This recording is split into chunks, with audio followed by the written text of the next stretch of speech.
Okay po, so ulitin ko, good evening sa ating lahat. Tuloy po nating pag-aaralan ang 1 Corinthians at dito na po tayo sa chapter 13. Pag-aaralan po natin ang iba pang issue. Kung anong mga issue na matutunan natin dito sa chapter 13. At ito po ay binansagan ng iba na love chapter. Kasi pinag-uusapan dito yung love. Kaya aralin po natin, i-explore natin. So, certainly 1 Corinthians 13 is often called the love chapter. It sets between 1 Corinthians 12. It talks about spiritual gifts, and 1 Corinthians 14. Ito na may pinag-usapan ang proper or the proper use of spiritual gifts. So, the Apostle Paul, the Apostle teaches that love or charity is superior to all spiritual gifts and essential for Christian living. So, verse 1, though I speak with the tongues of men and of angels, and have not charity, I am become a sounding brass or a tinkling cymbal. So Paul says that even if a person could speak every human language and even angelic languages without charity, those abilities are meaningless noise. So pinag-usapan kasi dito yung tungkol sa pagsasalita ng iba't ibang wika. So kahit makapagsalita ng maraming wika, pero kung wala namang pagmamahal, those abilities are meaningless noise. Sa chapter 13 verse 1, ito po ay na-misinterpret or na-misuse po ng ibang group of denomination dahil ina-interpret nila yung dito nila kinukuha yung mga basihan doon sa babbling at ikino-conclude nila na yun daw ay angelic language. Yung babbling ay angelic language daw. So hindi po yan totoo. Yan po ay interpretation lang po ng isang organization na nagtuturo ng babbling na yun daw ay angelic language. Okay, so wala pong ganon. Dahil ang issue actually sa Corinthians, pag sinasabing speaking in tongues, ito po ay referado sa mga iba't ibang dialect na sinasalita ng iba't ibang group of people, at ito'y hindi tumutukoy sa babbling. Ang babbling po ay hindi dialect. Okay? Ang babbling ay hindi po dialect ayon sa ibang interpretasyon. Tapos sasabihin nila, kailangan nilang magbabbling para daw hindi maunawaan ni Satanas. Kailangan daw nilang magbabbling para si Satanas daw ay hindi makakaunawa. So, mali din po na interpretasyon or assumption sa ganung paniniwala. Okay? So, there are some issues addressed in verse 1, like pride in spiritual gifts. Number 2, using talents without love. And number 3, religious performance without genuine concern for others. Now, the application, a gifted speaker or preacher, teacher who lacks love may impress people but fails God's standard. Number 2, or verse 2, and though I have the gift of prophecy and understand all mysteries and all knowledge, and have not charity, I am nothing. So, even possessing extraordinary spiritual insights, knowledge and faith is worthless without love. So dito po ay mapapansin nyo, ang keyword dito sa chapter na ito is love. Parang sa lahat ng mga ginagawa, like for example regarding the spiritual and knowledge or even faith, ay founded by love.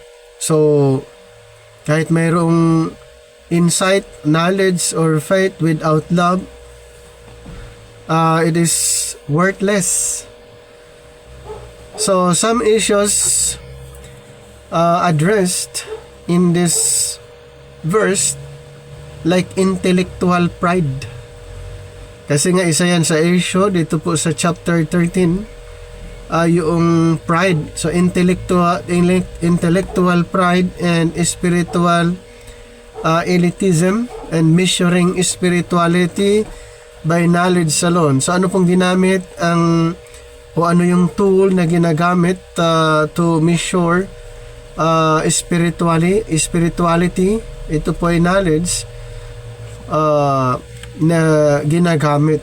So ayon po sa verse 2 na nabanggit po natin, it is actually based on love or charity.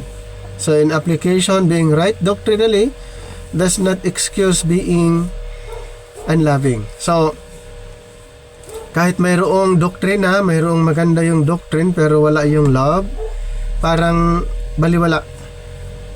So ibig sabihin, kung ipapangaral mo ang salita ng Panginoon, dapat with love. Dahil pag wala yung pag-ibig, baliwala po yon, yung pangangaral, yung ginagawa, kasi walang pag-ibig, bandang huli ang tao ay magrereklamo. Okay? Bandang huli ay magrereklamo. So iyan po'y patunay na walang pag-ibig. So kung kayo ay nangangaral, nagtuturo, or nasa church ministry, kailangan po na may pagmamahal. Kasi pag wala po yung pagmamahal ay mapapagod ka. Kung wala yung pagmamahal ay gagawin mo lang kung gusto mo. Kung walang pagmamahal ay magrereklamo ka. So sa ministry, dapat mahal natin yung ginagawa natin para sa Panginoon. May support o walang support, ang mahalaga po ay mahal natin yung ginagawa natin para sa Panginoon. Kasi yung iba, pag may support lang, doon lang sila magmi-ministry. Pero pag wala namang support, ay ayaw na nila. So yan po ay founded doon sa money. Okay? Doon po nakadepende sa pera. Kaya ang iniisip ng karamihan ay pera-pera lang. Di ba? Ganun po ang nangyayari, karamihan po. Pero dito po sa ating organization, sa ating school, ay may pera o walang pera, maipangaral natin ang katotohanan.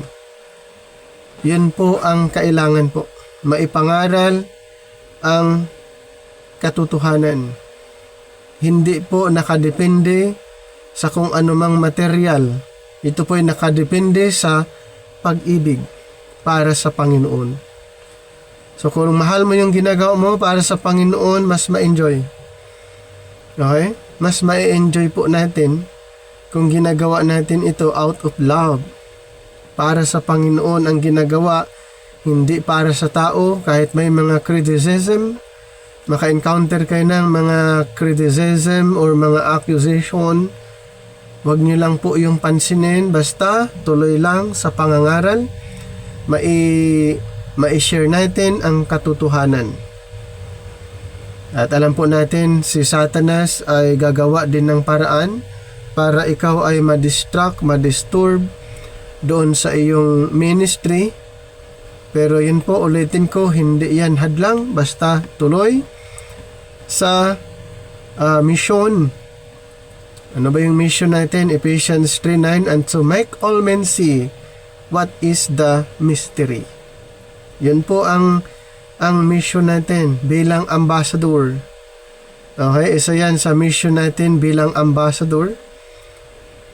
To make all men see what is the mystery.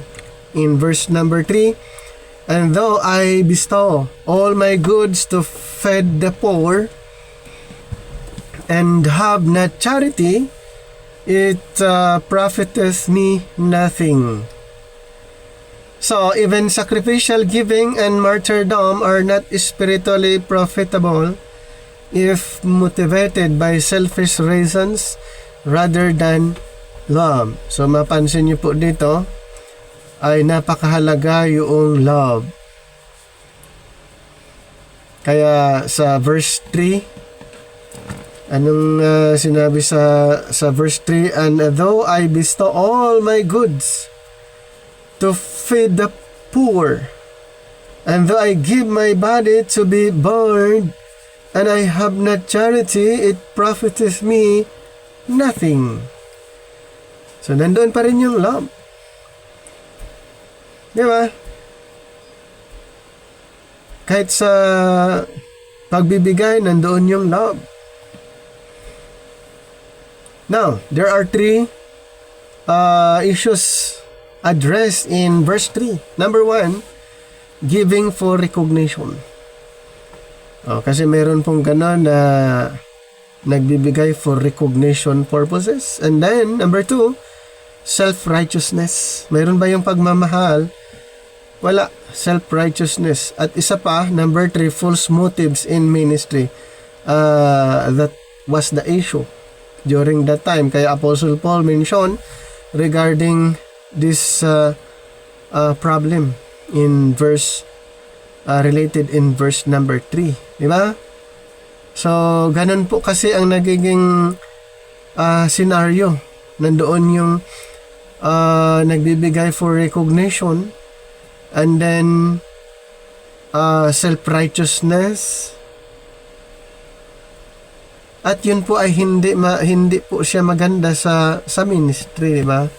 Kaya sa Corinthian Church, isa yan sa mga inaayos ni Apostol Pablo.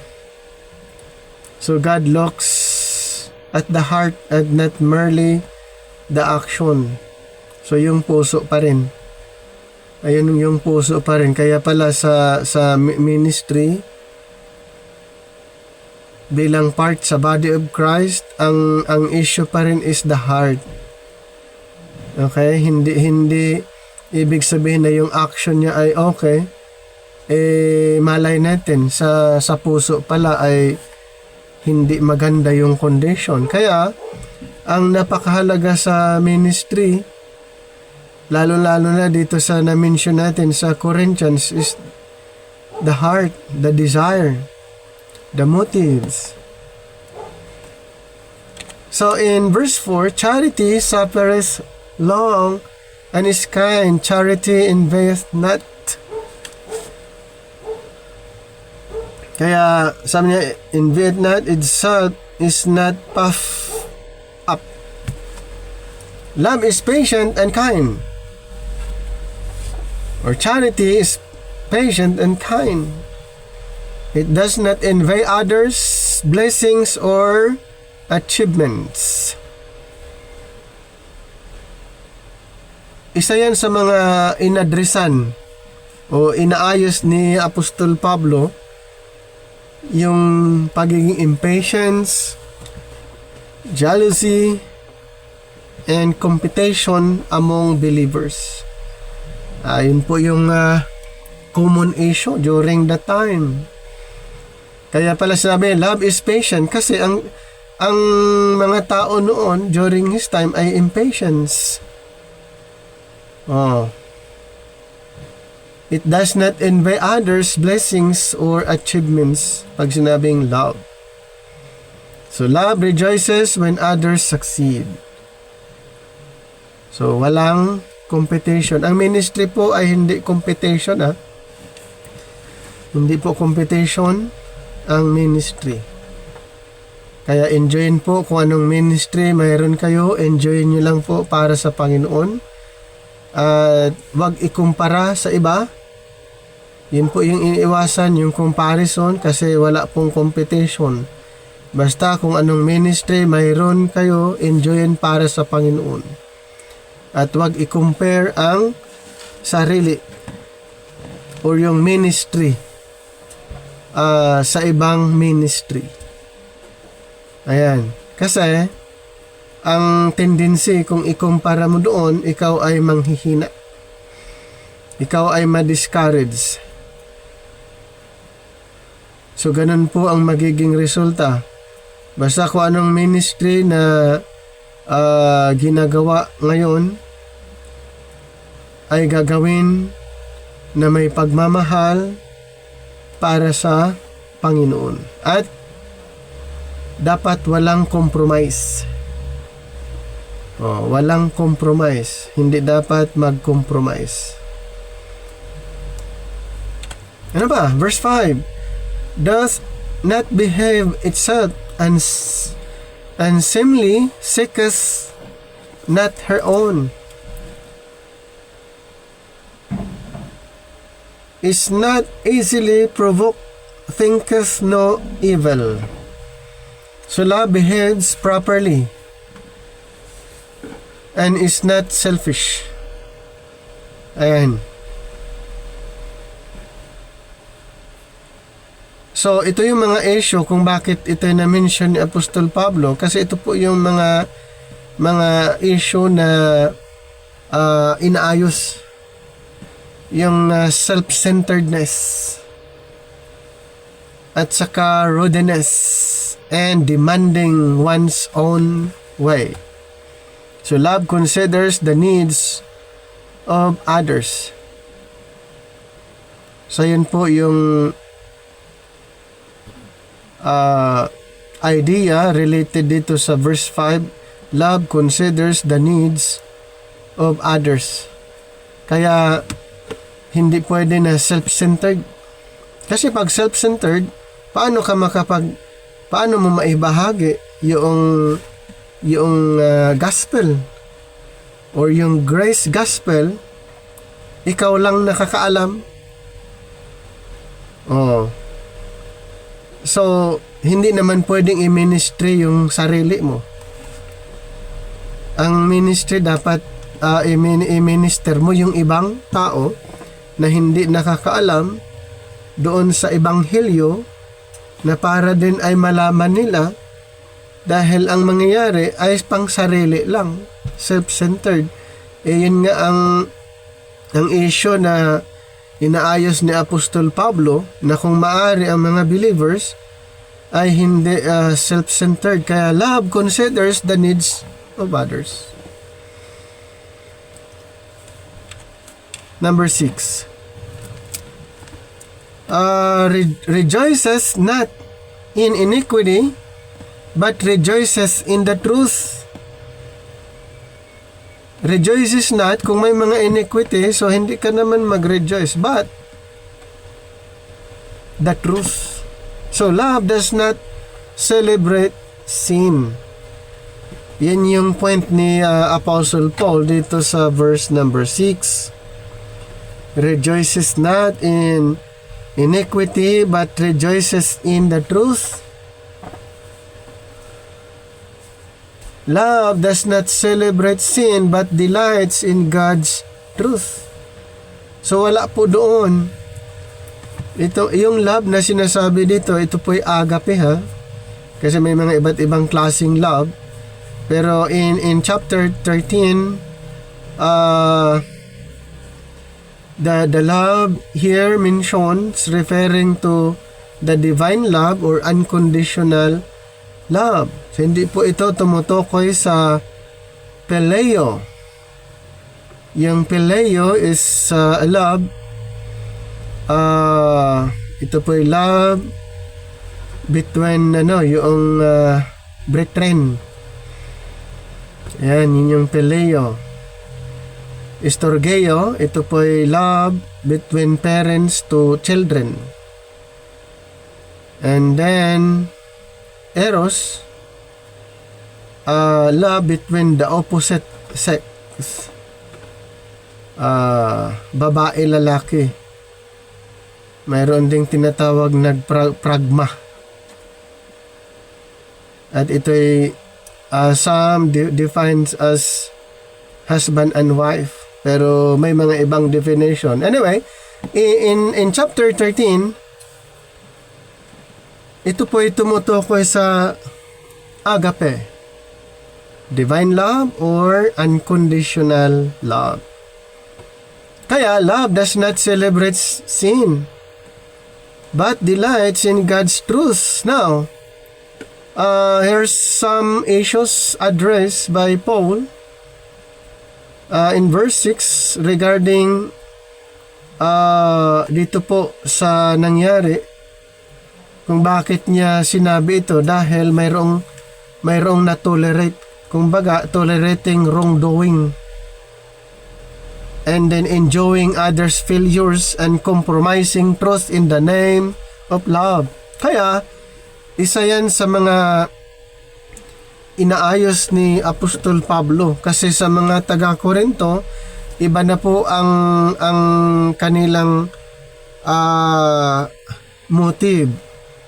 Instead of doing right, ano po ang ginagawa?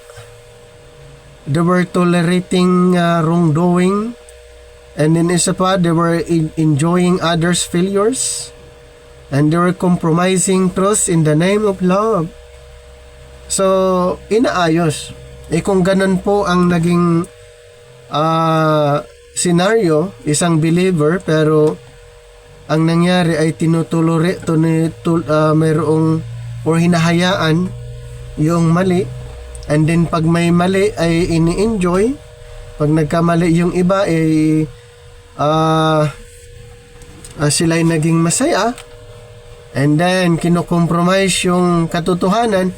Pag ganun po ay hindi natutuwa ang Panginoon. Kaya love does not, God's love, the agape love does not celebrate sin, but delights in God's truth. So lahat ng contrary, lahat ng opposite doon sa katotohanan ay ayaw ng Panginoon. Kaya nga inaayos ni Apostle Paul yung naging sitwasyon sa mga taga-Korinto. So, biblical love combines compassion with truth. Biblical or the agape combines compassion with truth. So, kailangan po na malinaw sa atin. Kaya nga, binanggit ko po sa inyo na sa bawat chapter ng Corinthians ay halos mga iba't ibang issue na inaayos ni Apostol Pablo, at dito sa chapter 13, pinag-uusapan yung agape love or the agape or the divine love, dahil hindi na-exercise or hindi na-apply, na sunod ng mga taga-Korinto. At isa sa kanilang motive ay contrary doon sa gusto ng Panginoon. Kasi nga, they were tolerating wrongdoing and enjoying others' failures, and then mayroong kompromiso. Ano ba? In verse 7, beareth all things, believeth all things, hopeth all things, endureth all things. So, love preserves through difficulties. So, kahit anong mangyari, kaya nga hindi dapat mabago sa kabila ng sitwasyon. Ayaw natin yung sitwasyon, pero ang pag-ibig or yung charity ay dapat hindi mababago kahit sa mga iba't ibang karanasan, iba't ibang mga pangyayari. Love preserves through difficulties. It seeks the best in others and remains hopeful. Now, these are the issues addressed during the time of Paul. Number 1, ito po, the giving up so quickly. So, ang nangyari po kasi ay sa kabila ng difficulties, ang dali po nilang mag-give up. Ang dali pong nag-give up. Kaya nga, kung na-mention natin kanina, sa ministry, na kung mayroon kayo, ito ay ginagawa for God. May mga challenges na encounter, dapat hindi po madaling mag-give up. Dapat hindi po agad-agad mag-give up na ayaw ko na, suko na ako. Hindi po, ito po ay lifetime. Lifetime po ito dahil sa Panginoon tayo na nag-ministry, ginagawa natin for the glory of God. Hindi katulad ng mga taga-Korinto, ang dali nilang mag-give up. May mga difficulties, challenges, ang dali nilang mag-give up. And then isa pa, lack of forgiveness. Lack of forgiveness. So pag ganun po sa ministry ay hindi po masaya, hindi mo ma-enjoy dahil wala doon yung pagpapatawad. At yun nga ang naging issue sa Corinthians. So lack of forgiveness. 'Di ba? Sabi doon sa Ephesians 4:32, magpatawad dahil kayo'y pinatawad na. Ayan. Pero ito yung issue sa mga taga-Corinthians, kulang sila. Wala sa kanila din magpapatawad at madali sa kanilang mag-give up. So love remains faithful even during trials. Yes, during trials, nandoon pa rin yung pag-ibig ng Panginoon. Ang pagmamahal na yun ay nanatili sa kabila ng mga pagsubok na experience natin ng mga believers. At yan nga po, sa mga pagsubok na yon, hindi dahilan na tayo ay mag-give up sa ministry, hindi dahilan na ayaw na natin sa ministry or ayaw na nating mag-aral. Kaya nga, isa sa mga ipinapaliwanag natin, napakahalaga po yung pag-aaral. Lalo na sa mga nagtuturo, dapat mag-aral. Ang hirap po na gusto mong magturo, ayaw mong mag-aral. Paano i-handle?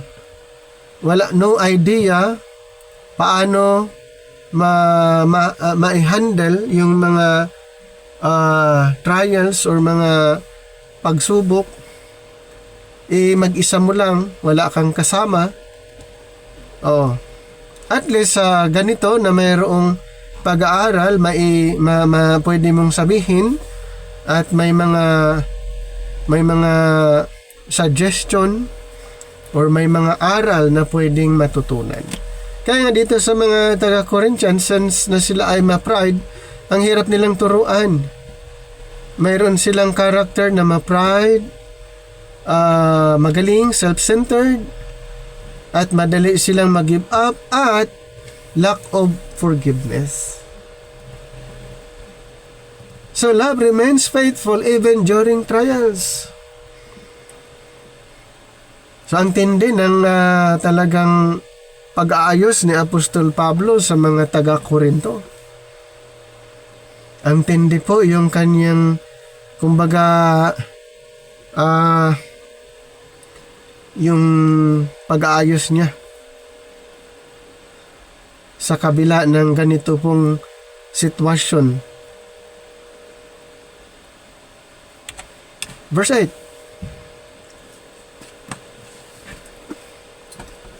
Verse 8, charity never faileth. But whether there be prophecies, they shall fail. Whether there be tongues, they shall cease. Whether there be knowledge, it shall vanish away. Ito pong verse na ito ay nagpapakita po na yung mga na-mention previous verses regarding mga spiritual gifts, ito po ay nagpapatunay na yung mga gifts na yun ay may hangganan or magsis or maghihinto. Yung mga na-mention previously, yan po yung mga temporary lamang. So, love is eternal and while spiritual gifts are temporary. So, aside from love, ay yung iba ay temporary.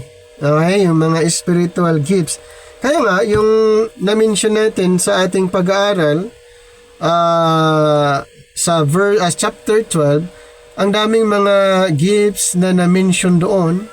Okay, gifts of healing, gifts of teaching, pastoring, preaching, pagiging apostle, prophesying, at iba pang mga gifts na mention doon sa chapter 12.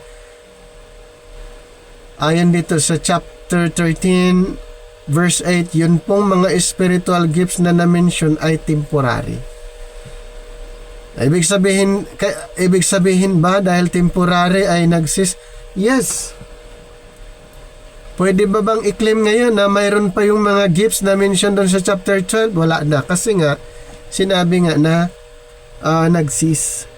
Naghuminto. Okay? Kaya nga, sa panahon ngayon, kailangan ng mag-aral dahil wala na pong gifted na pastor, preacher, teacher, binigyan ng gift of healing, at yung iba pa, wala na. So, pinag-uusapan natin ay lahat po yan ay pinag-aaralan na ngayon. Kaya, ang talagang ni-required ay mag-aral. Ang pag-aaral ay lifetime commitment. Lifetime po ang pag-aaral. Okay? Hindi po natin maisukat ng taon. Hindi natin pwedeng i-measure ang pag-aaral ng salita ng Diyos ng 2 years o 1 year, 2 years, 3 years, 4 years, 8 years, 10 years o ilang years. Dapat ang pag-aaral sa salita ng Panginoon ay lifetime. Habang may buhay, dapat hindi pwedeng mawala yung desire sa pag-aaral. Okay? Yun po ay part na ng buhay natin, mag-aral. Kasi nga, wala na yung mga spiritual gifts na mention doon sa chapter 12. Yan po ay temporary at yan po ay nag-stop. Kaya wala pong pwedeng magsabi na mayroon siyang gift of healing. Mayroon siyang gift of preaching, gift of pastoring, gift of teaching. Wala po noon po. Doon sa transitional period, meron po. Pero after transitional period, ay nag-stop. So, love is eternal, yes, while spiritual gifts, so it was mentioned in chapter 12, so are temporary. Now, there are some issues addressed. Number 1, overvaluing temporary gifts and confusing gifts with spiritual maturity. So, what lasts forever is love, not extraordinary abilities. Okay, yung tinatawag na extraordinary abilities ay yung mga spiritual gifts, at ulitin ko po, yan ay nag-cease or nag-stop.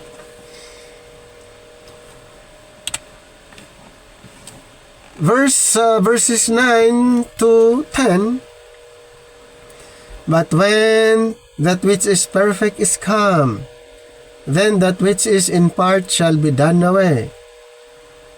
Verse 10, verse 9, for we know in part, And we prophesy in part, but when that which is perfect is come, then that which is in part shall be done away. Ito po yung issue ng transition. Ito po yung issue ng transition. Mayroong part, mayroong in part. Okay, mayroong in part at saka perfect. So ibig sabihin, during the transitional period, yun ang tinatawag na in part. Yun yung tinatawag na in part. So lahat ng mga teaching doon ay under the transitional period ay in part, partial. And then the perfect is come. Ito po yung complete revelation na tinanggap ni Apostol Pablo. Complete, ibig sabihin yung mga katuruan doon sa in part, partial, ay nung na kompleto yung buong revelation sa grace program ay nag-cease. Okay? Nag-stop. For we know in part and we prophesy in part. Yun po yung partial during transition. And but when that which is perfect is come, ito po yung complete revelation na tinanggap ni Pablo. Ibig sabihin complete, wala na po yung in part. So, human understanding is incomplete. And then complete knowledge will come in God's perfect future kingdom. Ito po yung heavenly kingdom. Okay? Ito po yung ito yung kabuuan. So pag sinabing kingdom mentioned by Paul ay referring to spiritual heavenly. Okay? So another idea of being complete. So complete knowledge will come in God's perfect future heavenly spiritual kingdom. So that's another idea of being complete. So may mga ibang interpretation. Yun yung isa sa mga na-mention natin. Some believe that which is perfect refers to completion of God's revelation in Scripture. Ibig sabihin, may another idea of the being perfect ay tumutukoy po ito sa the whole Scripture na complete na yung God's revelation. Ibig sabihin, wala na. Tapos na, kumpleto na. Then, another is, others believe it refers to the return of Christ and the believer's future perfection. So, yung ibang idea naman, ay ang complete is yung pagdating ng caught up or rapture. At yung isa, yung na-mention natin, ay yung sa perfect future or God's perfect future kingdom. So, Christians differ on his interpretation but all agree. So, mayroon po silang pinag-agrihan that present knowledge is incomplete. So, yun po yung Muslim pinagkasunduan na ang present knowledge is incomplete. But sa chapter 13 verse 8, yung binasa natin, na-mention yung mga spiritual gifts, and then na-mention sa 9 to 10, at therefore ito'y tumutukoy sa mga gifts mentioned sa previous chapter 12. Na yan po'y tinutukoy na incomplete at nag-cease. Next, verse 11. When I was a child, I speak as a child. I speak as a child, I understood as a child, I thought as a child, but when I became a man, I put away childish things. So yung in part at saka childish, ito po yung magkasama. So ibig sabihin, ito yung in part. Ito yung partial during the transition. So Apostle Paul ay used the illustration of being child. Kaya mayroong tinatawag na childish things and manhood. Adulthood, childish and adulthood. So childish, ulitin ko po, ito isang illustration referring to that transitional period na kung saan ayan po inahalin tulad sa childish dahil nga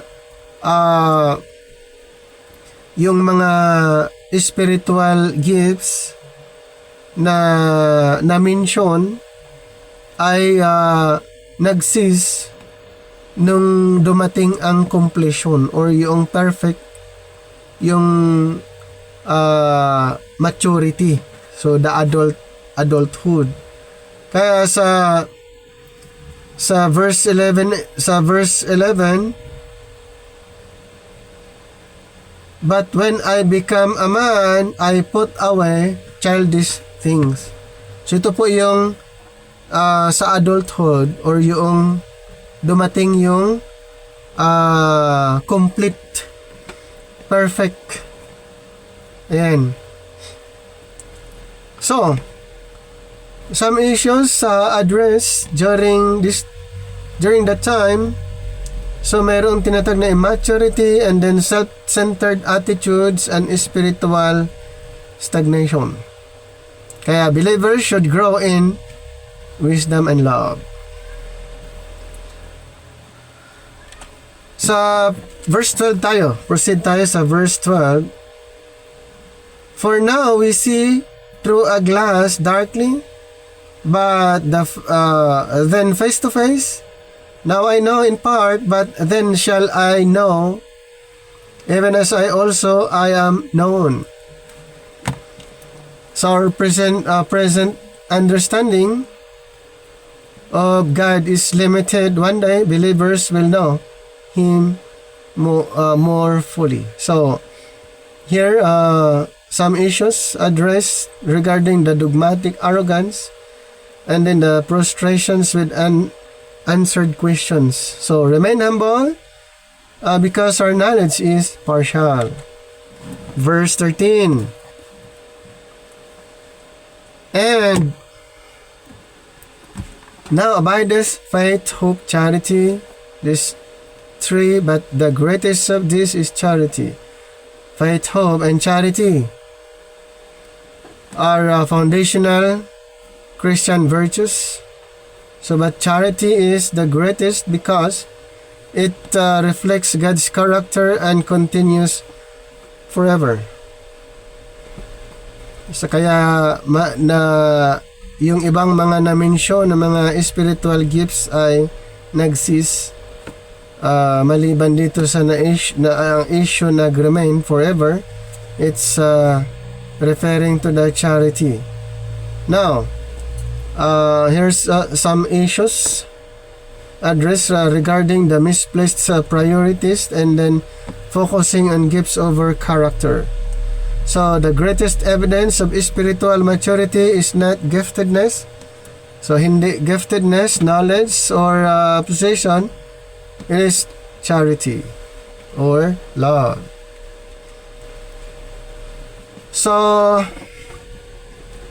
there are some major issues discussed in 1 Corinthians 13, like the issue of spiritual pride and Paul's teaching regarding the gifts without love are worthless. Another issue is jealousy, and then Paul's teaching, it's about love does not envy. Kung ang issue naman ay selfishness, ito naman yung pangaral ni Pablo, love seeks not its own. And then regarding the issue of anger, ang turo naman ni Pablo, love is not easily provoked. Regarding gossip and wrongdoing, ito naman yung sabi ni Pablo, love rejoices in truth. How about the issue of immaturity? So, Apostle Paul teaches Christians should grow up spiritually. And then, how about the overemphasis on gifts? So, Paul teaches love is greater than gifts. And then the issue of limited human knowledge, Paul's teaching we know only in part. And then the issue of Christian character, love is the supreme virtue. Now,